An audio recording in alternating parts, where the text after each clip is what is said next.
In today's tutorial, I'm going to show you how to set your Chromebook web browser to always or never use secure connections.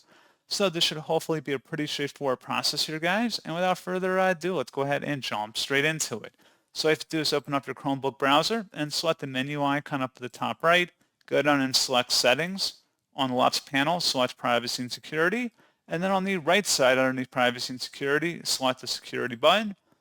Where it says secure connections, always use secure connections. Toggle that to the right if you want to enable that or turn it off to disable.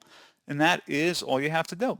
So pretty straightforward process on that, guys. And as always, thank you for watching. I do hope that was able to help you out. And I do look forward to catching you all in the next tutorial. Goodbye.